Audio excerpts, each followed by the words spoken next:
नमस्कार दोस्तों, स्वागत है आपका हमारे YouTube चैनल जरधारी क्लासेस में।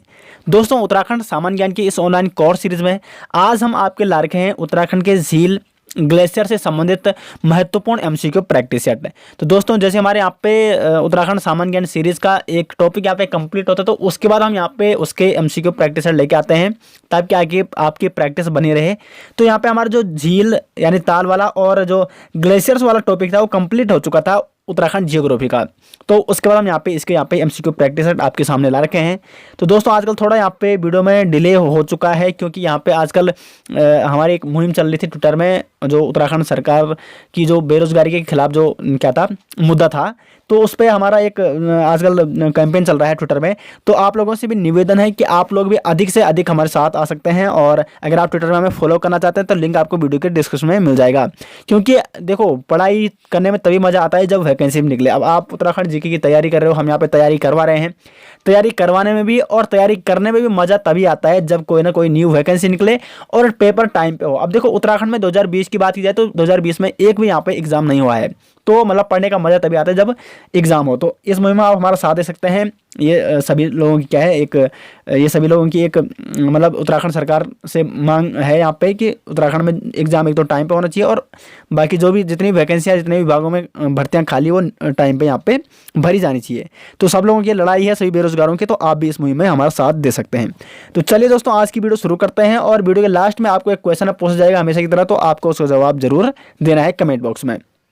दोस्तों, हम आपके ला रखे हैं उत्तराखंड जीके ऐप, जिसमें आपको उत्तराखंड सामान्य ज्ञान detail notes, Uttarakhand GK MCQ practice set और Uttarakhand competitive exam previous year paper आपको प्रोवाइड किए जाएंगे। तो आपको जाना है अपने गूगल प्ले स्टोर में और यहाँ पे सर्च करना है उत्तराखंड जीके ऐप। यार, यहाँ पे उत्तराखंड जीके ऐप आपको सर्च करना है, और यहाँ पे आप देख सकते हो उत्तराखंड जनरल नॉलेज 2020 के नाम से हमारा ऐप है, और एसजे ग्रुप का ऐप है। तो इस ऐप को आपको इस क्लिक करना है और इसको आपने इंस्टॉल कर देना है, और इसका आपको लुत्फ़ उठाना है। और अगर आपको ये ऐप अच्छा लगता है तो इसको आपको 5 रेटिंग देनी है, और साथ ही साथ इसके बारे में कमेंट बॉक्स में अपनी राय ज़रूर दें। दोस्तों, तो आज की वीडियो का फर्स्ट क्वेश्चन यहाँ पे, उत्तराखंड में किस तरह की झील पाई जाती है। देखो, उत्तराखंड यहाँ पे झीलों के टाइप है, ज्वालामुखी झील हो गया, वायु निर्मित झील है, हिमानी झील और लैगून झील है। तो उत्तराखंड में पाई जाती है यहाँ पे हिमानी प्रकार की झीलें, चाहे वो कुमाऊं का क्षेत्र हो चाहे वो गढ़वाल का क्षेत्र हो। उत्तराखंड में किस टाइप की झीलें पाई जाती है, तो हिमानी प्रकार की झीलें यहाँ पे पाई जाती है। कई बार एग्जाम बन चुका है यूके ट्रिपल एससी में। अब देखो, हिमानी प्रकार की झीलें यानी जो हिमनदों से निकल कर जो हिमनदों से निकलती है जो नदियाँ, उनसे बनती है। यानी वो नदी अपने मार्ग में कई प्रकार के गड्ढे बना देती है, और फिर कई सालों बाद वो ताल या झील का रूप ले लेते हैं, और फिर उनमें पानी भर जाता है तो वो क्या बन जाते हैं, ताल या झील बन जाते हैं। तो हिमनदों यानी हिमानियों से निकलने वाली नदियों से बनती हैं ये झीलें, इसलिए इनको हिमानी प्रकार की झीलें कहा जाता है, जो उत्तराखंड में पाई जाती है। उत्तराखंड में बहुत सारी हिमनद है, इसलिए यहाँ पे हिमानी प्रकार की झीलों अथवा तालों का यहाँ पे निर्माण हुआ है। क्वेश्चन नंबर 2 है दोस्तों, त्रिऋषि सरोवर निम्न में से किस ताल को कहा जाता है। भीमताल, नौकुचिया ताल, होमकुंड या नैनीताल। तो इसका जो राइट आंसर है ऑप्शन डी, नैनीताल को कहा जाता है यहाँ पे त्रिऋषि सरोवर। त्रिऋषि सरोवर नैनीताल को यहाँ पे स्कंद पुराण में कहा गया है। तो कई बार एग्जाम में डायरेक्ट ये भी पूछ जाता है कि ऋषि सरोवर किसे कहा जाता है या त्रिऋषि सरोवर किसे कहा जाता है। तो वो किसे कहा जाता है, नैनीताल झील को यहाँ पे कहा जाता है, जो कि कुमाऊं की एक प्रसिद्ध झील है नैनीताल जनपद में। और नैनीताल जनपद में बहुत सारे यहाँ पे झीलें, तो इसलिए नैनीताल जनपद को क्या कहा जाता है, झीलों की नगरी या सरोवर नगरी के नाम से भी जाना जाता है। क्वेश्चन नंबर 3 है दोस्तों यहाँ पे, निम्न में से राज्य का सबसे बड़ा ग्लेशियर्स यानी हिमनद कौन सा है। पिंडारी, गंगोत्री, मिलम या भागीरथी। तो जो राज्य का सबसे बड़ा ग्लेशियर है वो है गंगोत्री ग्लेशियर, जो कि उत्तरकाशी जनपद में स्थित है, और ये राज्य का सबसे बड़ा ग्लेशियर, जबकि भारत का ये दूसरा सबसे बड़ा ग्लेशियर है गंगोत्री। उसके बाद आता है यहाँ पे पिंडारी ग्लेशियर, और उसके बाद आता है यहाँ पे मिलम ग्लेशियर। तो सबसे बड़ा ग्लेशियर है गंगोत्री, उसके बाद पिंडारी ग्लेशियर और मिलम ग्लेशियर। अब देखो, पिंडारी जो ग्लेशियर है वो गढ़वाल और कुमाऊं दोनों में आता है, जबकि मिलम सिर्फ कुमाऊं क्षेत्र में आता है। तो गढ़वाल का सबसे बड़ा ग्लेशियर और पूरे उत्तराखंड का सबसे बड़ा ग्लेशियर है गंगोत्री ग्लेशियर, जबकि कुमाऊं का सबसे बड़ा ग्लेशियर कौन है, मिलम ग्लेशियर। इसका सी ऑप्शन है, इस क्वेश्चन का बी ऑप्शन राइट है, जबकि कुमाऊं का सबसे बड़ा ग्लेशियर कौन सा है, तो मिलम ग्लेशियर यहाँ पे कुमाऊं का सबसे बड़ा ग्लेशियर है। क्वेश्चन नंबर 4 की ओर बढ़ते हैं दोस्तों। तो क्वेश्चन नंबर 4 आप देख सकते हो यहाँ पे, निम्न में से निम्न में से कौन सा ग्लेशियर बागेश्वर जिले में स्थित है? कफनी, नामिक ग्लेशियर या पिनोरा या हिप्रामक? तो इसका जो राइट आंसर है ऑप्शन है कफनी ग्लेशियर, यहाँ पे बागेश्वर जिले में स्थित है। इसकी मैंने शॉर्ट ट्रिक भी बना रखी थी ग्लेशियर्स की कि कौन सा ग्लेशियर कौन से जनपद में है। तो अगर आपको शॉर्ट ट्रिक अच्छे से याद होगी तो आपको आसानी से सारे ये ग्लेशियर किन किन जिलों में आते होंगे। नामिक ग्लेशियर और पिनोरा ग्लेशियर ये यहाँ पे पिथौरागढ़ जनपद में पड़ते हैं। और उसी प्रकार यहाँ पे हिप्रामक है जो वो आपका कहाँ आता है, वो आता है आपका चमोली में। ठीक है, तो हिप्रामक चमोली में है, नामिक पिनोरा आपका पिथौरागढ़ में है और कफनी ग्लेशियर आपका बागेश्वर जनपद में है। क्वेश्चन नंबर 5 है दोस्तों, रालम ग्लेशियर निम्न में से किस जनपद में स्थित है? चमोली, बागेश्वर, उत्तरकाशी या पिथौरागढ़? तो इसका जो राइट आंसर है ऑप्शन डी, पिथौरागढ़ जनपद में स्थित है रालम ग्लेशियर। तो क्वेश्चन नंबर 5 का डी ऑप्शन बिल्कुल राइट आंसर है। क्वेश्चन नंबर 6 है दोस्तों, गढ़वाल का सबसे बड़ा व गहरा ताल कौन सा है?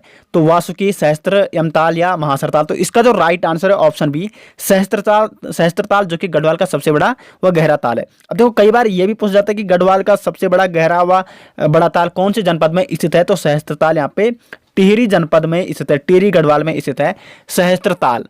ठीक है, और सहस्त्रताल यहाँ पे सहस्त्रताल के निकट ही खतलिंग ग्लेशियर है, तो खतलिंग ग्लेशियर के निकट ही स्थित है सहस्त्रताल। तो इस क्वेश्चन का यहाँ पे बी ऑप्शन राइट आंसर है। क्वेश्चन नंबर 7 है दोस्तों, निम्न में से भाई बहन ताल के नाम से जाना जाता है? तो देखो ये बहुत ही इंपॉर्टेंट क्वेश्चन है, कई बार एग्जाम में पूछा जा चुका है। तो भाई बहन ताल के नाम से जाना जाता है यहाँ पे महासरताल। इसका ए ऑप्शन बिल्कुल राइट है, क्योंकि यहाँ पे 2 कटोरीनुमा ताल है और इसलिए इन तालों को यहाँ पे क्या कहा जाता है, भाई बहन ताल के नाम से ये जाना जाता है महासरताल। ये ताल भी कौन से जनपद में है, एग्जाम में यही बन सकता है, तो टिहरी गढ़वाल जनपद में स्थित है यहाँ पे महासरताल। क्वेश्चन नंबर 8 है दोस्तों, मंदाकिनी नदी, देखो मंदाकिनी नदी अलकनंदा नदी की सहायक नदी है और मंदाकिनी और अलकनंदा का उद्गम कहाँ होता है? ये होता है रुद्रप्रयाग में। तो मंदाकिनी नदी का उद्गम निम्न में से किस ग्लेशियर से होता है? तो इसका जो राइट आंसर है चोराबाड़ी ग्लेशियर से, चोराबाड़ी हिमनद यानी चोराबाड़ी ग्लेशियर से मंदाकिनी नदी का यहाँ पे उद्गम होता है। ठीक है, अब देखो चोराबाड़ी ग्लेशियर कहाँ है? ये है रुद्रप्रयाग जनपद में ये स्थित है। तो इस क्वेश्चन का यहाँ पे ए ऑप्शन बिल्कुल राइट आंसर है। और चोराबाड़ी ग्लेशियर के निकट ही है चोराबाड़ी ताल, तो एग्जाम में यही बन सकता है चोराबाड़ी ताल कहाँ स्थित है? तो वो है रुद्रप्रयाग जनपद में। क्वेश्चन नंबर 9 है यहाँ पे, निम्न में से किस ताल से आज भी मानव कंकाल प्राप्त होते हैं? वासुकी ताल, मंसूर ताल, रूपकुंड, हेमकुंड? तो इसका जो राइट आंसर है ऑप्शन सी, रूपकुंड से यहाँ पे आज भी मानव कंकाल प्राप्त होते हैं। रूपकुंड को यहाँ पे रहस्यमयी ताल के नाम से भी जाना जाता है या कंकाली ताल के नाम से भी जाना जाता है। कंकाली ताल क्योंकि यहाँ से कंकाल निकलते हैं और रहस्यमयी मतलब इस ताल में कुछ रहस्य छुपा हुआ है, इसलिए इसको रहस्यमयी ताल के नाम से भी जाना जाता है। और रूपकुंड यानी ये रहस्यमयी ताल कौन से जनपद में है? तो वो है चमोली जनपद में स्थित है यहाँ पे रूपकुंड ताल, जिनसे मानव कंकाल आज भी प्राप्त होते हैं। क्वेश्चन नंबर 10 है यहाँ पे, सिखों के 10वें गुरु गोविंद सिंह ने किस ताल के निकट तपस्या की थी? होमकुंड, केदार ताल, देवरिया ताल, हेमकुंड? तो इसका जो राइट आंसर है ऑप्शन डी, हेमकुंड। इसको लोकपाल ताल के नाम से भी जाना जाता है और इसी के निकट यहाँ पे सिखों के 10वें गुरु गोविंद सिंह ने तपस्या की थी। और इसी यहाँ पे ताल के निकट एक क्या है, गुरुद्वारा है, हेमकुंड साहिब गुरुद्वारा। तो यहाँ पे इसका डी ऑप्शन बिल्कुल राइट आंसर है। साथ ही साथ इसी के किनारे एक प्राचीन लक्ष्मण मंदिर भी स्थित है हेमकुंड ताल के निकट। क्वेश्चन नंबर यहाँ पे 11 है, कुमाऊं का सबसे बड़ा ग्लेशियर कौन सा है? सुंदरडुंगी, पिंडारी, मिलम या नामिक? तो इसका जो राइट आंसर है ऑप्शन सी, मिलम ग्लेशियर, जो कि कुमाऊं का सबसे बड़ा ग्लेशियर है। गढ़वाल का सबसे बड़ा ग्लेशियर कौन है? गंगोत्री ग्लेशियर है। जबकि उसके बाद आता है वैसे अगर गढ़वाल का और मतलब उत्तराखंड का सबसे बड़ा ग्लेशियर गंगोत्री ग्लेशियर। अगर ये पूछा गया कि उत्तराखंड का दूसरा सबसे बड़ा ग्लेशियर पिंडारी ग्लेशियर, मैंने ऊपर भी आपको बताया था। और उत्तराखंड का तीसरा सबसे बड़ा ग्लेशियर कौन है? मिलम ग्लेशियर। जबकि कुमाऊं का सबसे बड़ा ग्लेशियर कौन है? मिलम ग्लेशियर, क्योंकि पिंडारी ग्लेशियर है जो वो गढ़वाल और कुमाऊं दोनों क्षेत्र में आता है। क्वेश्चन नंबर 12 यहाँ पे, नचिकेता ताल निम्न में से किस जनपद में आता है? चमोली, रुद्रप्रयाग, उत्तरकाशी या टिहरी? तो इसका जो राइट आंसर है option C, option C Uttarkashi में। ठीक है, तो उत्तरकाशी में नचिकेता ताल यहाँ पे आता है। और नचिकेता ताल इसका नाम क्यों पड़ा था? तो नचिकेता और यम, जो मतलब नचिकेता के पिता ने उसको कहा था कि जा मैंने तुझे यम को सौंप दिया। ये मैंने आपको पिछली वीडियो में बता रखा था।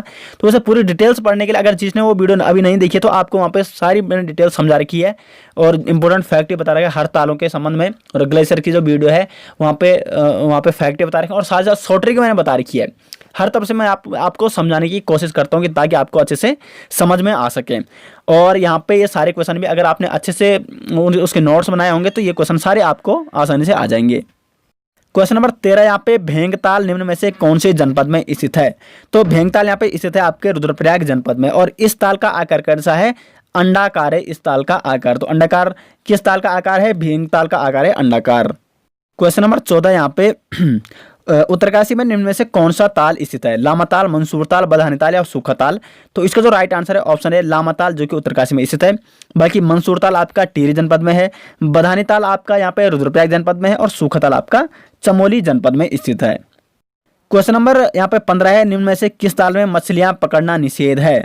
गरुड़ ताल, राम लक्ष्मण ताल, नल दमयंती या पूर्ण ताल? तो इसका जो राइट आंसर है ऑप्शन सी नल दमयंती ताल में मछलियां पकड़ना निषेध है, क्योंकि पुरानी यहाँ पे कहानियों जो लोग कहते हैं उनके अनुसार वहाँ पे मतलब किसी व्यक्ति ने मछली पकड़ने की कोशिश की थी और उसकी वहीं पे मृत्यु हो गई थी। तो कुछ मतलब देवी वहाँ पे कुछ मतलब ऐसी मान्यता है वहाँ पे कि वहाँ पे मछलियाँ पकड़ना अलाउड ही नहीं है, इसलिए रखा ही नहीं है वहाँ पे मछलियाँ पकड़ना अलाउड। तो इसका सी ऑप्शन यहाँ पे राइट है। और नल दमयंती ताल यहाँ पे 7 ताल के अंतर्गत आता है। 7 ताल में गरुड़ ताल हो गया, राम लक्ष्मण ताल, पूर्ण ताल, ये सारे आते हैं। सूखा ताल हो गया एक, नल दमयंती ताल, ये सारे आते हैं। तो क्वेश्चन नंबर 16 यहाँ पे असीम गंगा का उद्गम किस ताल से होता है? फाचकंडी ताल, डोंडी ताल, भेंग ताल या बेनी ताल? तो इसका जो राइट आंसर है ऑप्शन बी डोंडी ताल से यहाँ पे उद्गम होता है असीम गंगा का। अब देखो असीम गंगा यहाँ पे भागीरथी गंगा की प्रमुख सहायक नदी है। उत्तरकाशी में डोंडी ताल से ये निकलती है और उत्तरकाशी में ये भागीरथी नदी से संगम करती है। भागीरथी निकलती है गौमुख से और असीम गंगा निकलती है डोंडी ताल से। तो क्वेश्चन नंबर 17 यहाँ पे नेक्स्ट क्वेश्चन है, कुमाऊं क्षेत्र की सबसे बड़ी झील कौन सी है? भीमताल, नौकुचिया ताल, गरुड़ ताल या गिरताल? तो इसका जो राइट आंसर है ऑप्शन ए भीमताल कुमाऊं क्षेत्र की सबसे बड़ी झील है। अब देखो भीम से आपको ध्यान रखना है, भीम कैसा होता है मतलब काफी बड़ा विशालकाय शरीर जिसका होता है वो भीम है, यानी भीमताल मतलब बहुत बड़ी ये झील है। तो कुमाऊं क्षेत्र की सबसे बड़ी झील है भीमताल, ठीक है। और ये कौन से जनपद में है? तो ये है नैनीताल जनपद में ही स्थित है भीमताल। तो इसका यहाँ पे ए ऑप्शन राइट है। क्वेश्चन नंबर 18 यहाँ पे गिरिताल निम्न में से कौन से जनपद में स्थित यानी कौन से जिले में स्थित है? रुद्रप्रयाग, उधम सिंह नगर, चमोली या नैनीताल? देखो इसके मैंने शॉर्ट ट्रिक बनाई थी, गुरुद्रोण गिरिधराम, ठीक है। गुरुद्रोण का मतलब द्रोण सागर और गिरि का मतलब गिरे से होता है गिरिताल, और धम से होता है यानी धड़ाम से होता है धम सिंह नगर। इसका मतलब गिरिताल कौन से जनपद में है? उधम सिंह नगर में। तो इसका बी ऑप्शन राइट है। और जिसने वो वाली शॉर्ट ट्रिक वाली वीडियो नहीं देखी तो वो प्लेलिस्ट में जा सकते हैं, वहाँ पे Uttarakhand free online course geography वाली प्लेलिस्ट है जियोग्राफी की, तो सारी जियोग्राफी की वीडियो आपको वहाँ पे मिल जाएगी। क्वेश्चन नंबर 19 यहाँ पे चंपावत जनपद में निम्न में से कौन सा ताल है? गिरताल, झिलमिल ताल, मलवा ताल या तड़ाक ताल? तो इसका यहाँ पे बी ऑप्शन राइट है, चंपावत में यहाँ पे झिलमिल ताल स्थित है। और दोस्तों आज का लास्ट क्वेश्चन है और इसका जवाब आपको स्वयं कमेंट बॉक्स में देना है। तो स्वामी विवेकानंद आश्रम किस ताल के निकट स्थित है? झिलमिल ताल, श्याम ताल, गरुड़ ताल या भीम ताल? तो इनमें से जो राइट आंसर हो आपको कमेंट बॉक्स में देना उसका जवाब। और आंसर पाने के लिए आप टेलीग्राम से इसकी पीडीएफ ले सकते हो। टेलीग्राम में इसकी पीडीएफ डालता हूँ, क्योंकि जो भी यहाँ पे मैं एमसीक्यू प्रैक्टिस सेट वाली वीडियो डालता हूँ उसका पीडीएफ मैं आपको टेलीग्राम में या अपने फेसबुक पेज और ग्रुप में डाल देता हूँ। तो आप हमारे फेसबुक पेज में, फेसबुक ग्रुप में, टेलीग्राम में, इंस्टाग्राम में, ट्विटर में, जहाँ भी आप फॉलो करना चाहते हैं आप फॉलो कर सकते हैं। लिंक आपको वीडियो के डिस्क्रिप्शन में मिल जाएगा। तो दोस्तों आशा करते हैं आपको ये वीडियो पसंद आई। हमारी जो सीरीज चल रही है इसके बारे में कमेंट बॉक्स में अपनी राय जरूर दे सकते हैं आप। तो मिलते हैं इसी सीरीज की नेक्स्ट वीडियो में, तब तक के लिए धन्यवाद।